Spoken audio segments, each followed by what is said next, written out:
The security guard's hand felt heavy on my shoulder as he led me through the shiny lobby of Weston Tech. My co-workers, well, ex-coworkers now, stared in silence as I walked past, holding a small box of my things. "Keep moving," Lisa called from her office door, a smug smile on her face. "And don't even try to explain yourself, the evidence is clear. My name is Mia Carter, and at 32, I was being fired from my job as the lead product developer at one of the fastest-growing tech companies in the country. The reason? They said I had leaked secret designs to our biggest competitor. But Lisa Monroe, my colleague for the past 3 years, had no idea she was walking straight into a trap, one I had been preparing for months." As the glass doors shut behind me, I caught a final glimpse of Lisa's victorious grin. She thought she had won, that she had finally removed the one person standing in her way. What she didn't know was that I had been watching her every move. It started with small things, missing files from my computer, changed project deadlines, important emails that never reached me. At first, I thought I was imagining things. Lisa had always been competitive, but would she really go this far? Then one night, everything became clear. I had left my laptop charger in the conference room and went back to get it. That's when I saw Lisa speaking in hushed tones with Eric Palmer, the vice president of our biggest rival, Nova Systems. I quickly hid behind a pillar, my heart pounding. "Once Mia is gone, you'll have everything you need. The Orion project will be wide open," Lisa said. The Orion project, my project, a groundbreaking AI system I had spent 2 years developing. That's when I knew I had to protect myself. As I walked to my car, I pulled out my phone and checked my secret folder. Inside was everything I had gathered: hidden camera footage from my office, audio recordings from my smartwatch, and email trails showing how Lisa had sabotaged my work. Every piece of evidence led back to her. A text popped up on my screen. "Noah, she's trying to open your old files. Should I activate Plan X?" Me, yes.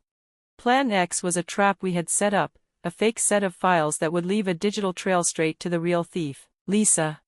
Another text arrived, this time from Ryan, my contact at the FBI's cybercrimes unit.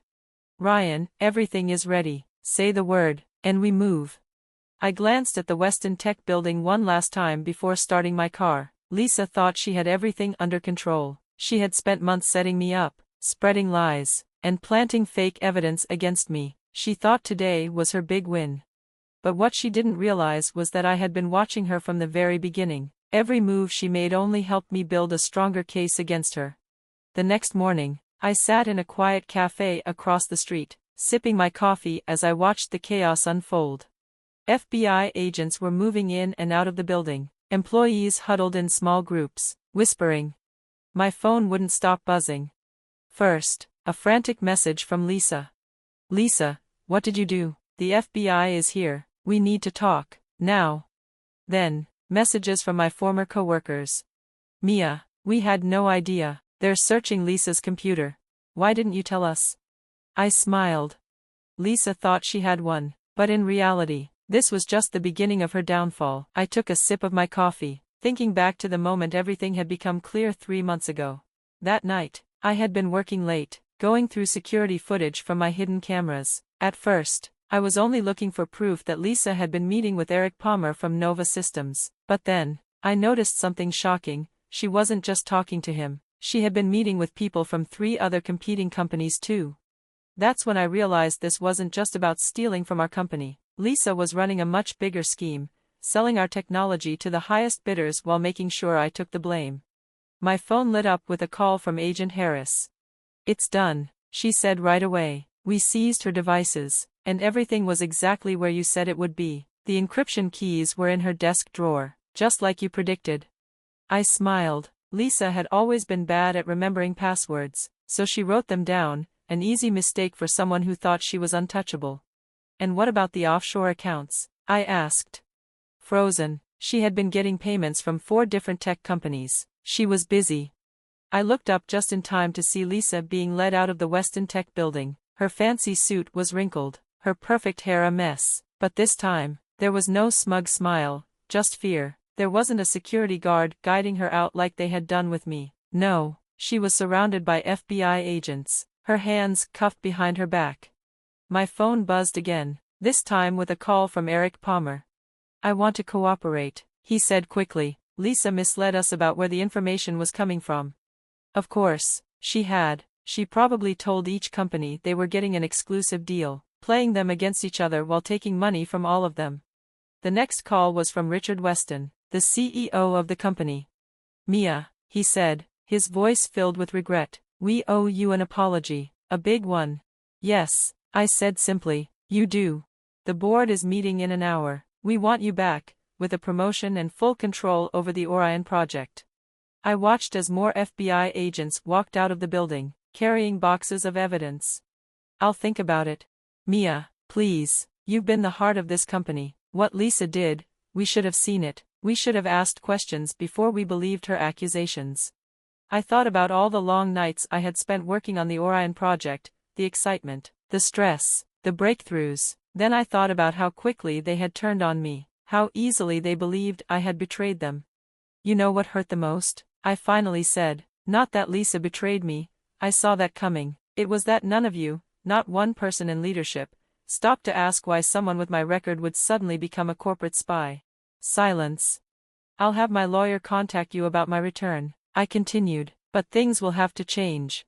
1 month later, I stood in front of the Weston Tech board of directors, presenting the completed Orion project. The same conference room where I had been accused of stealing now felt different, smaller, less intimidating. The AI system is fully operational, I said, clicking through my slides, and thanks to the new security protocols, it's completely protected from tampering. Richard Weston nodded in approval. A lot had changed in the past month. 3 board members had resigned after their connections to Lisa's schemes were uncovered. The head of security had been fired, and I had been promoted to Chief Technology Officer, with a seat on the board. My phone buzzed with a message from Agent Harris. Agent Harris, Lisa took a plea deal. She's naming names. Your testimony won't be needed. I let out a breath, feeling lighter than I had in months. The investigation had revealed just how deep Lisa's betrayal went. She hadn't just been stealing from us, she had been running an entire network of corporate espionage, selling secrets to multiple companies at once. And now, thanks to the evidence I had gathered, it was over. For the first time in a long time, I felt truly in control. I had gathered evidence that uncovered secrets going back years. Mia, Richard's voice pulled me back to the present. The board has reviewed your proposal to restructure the development team. We're ready to approve it immediately.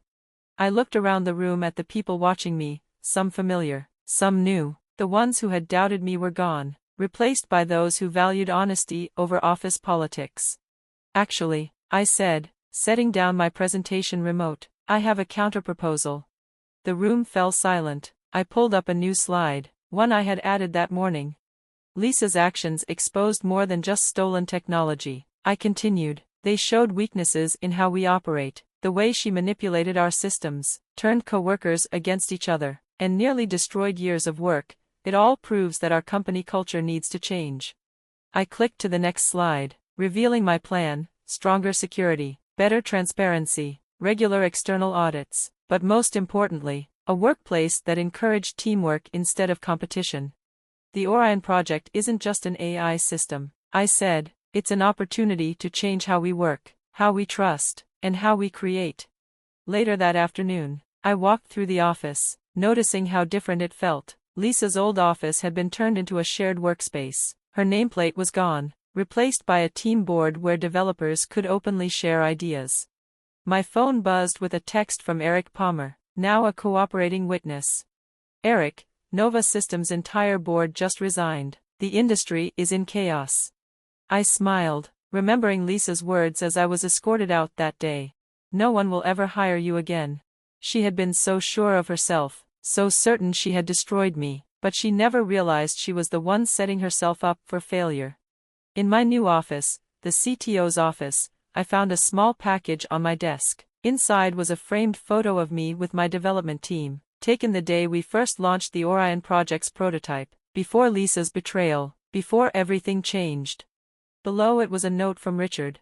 You didn't just save the project, you saved the company's future.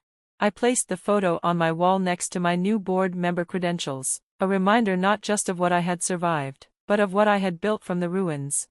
That evening, as I got ready to leave, I received one last message. an email from Lisa's prison account. Lisa, I underestimated you. I never saw it coming. I didn't reply. Instead, I met with my team for our evening development session. Looking around at their eager, trusting faces, I realized something important. Lisa had tried to destroy me by taking advantage of the trust one placed in others, but in the end, she had only proven why trust, when given to the right people, was the strongest thing of all. The Orion project was launching next week. Our stock was at an all-time high, but more importantly, we had created something that couldn't be stolen, a team built on integrity, honesty, and real collaboration. As I drove home that night, I thought about how differently things could have ended if I hadn't trusted my instincts, if I hadn't been prepared for Lisa's betrayal. Sometimes, the best way to protect yourself isn't just defense, it's making sure you're ready to rebuild something better. Lisa had tried to end my career. Instead, she had only made me stronger, wiser, and more determined than ever. Through it all, I had learned one important lesson: sometimes, your biggest victories come disguised as your worst defeats. The next morning, as I walked into Weston Tech, my employee badge now reading Chief Technology Officer, I couldn't help but smile. Lisa had tried to write the final chapter of my story. But instead, she had only set the stage for a brand new beginning. And this time, I was writing it on my own terms.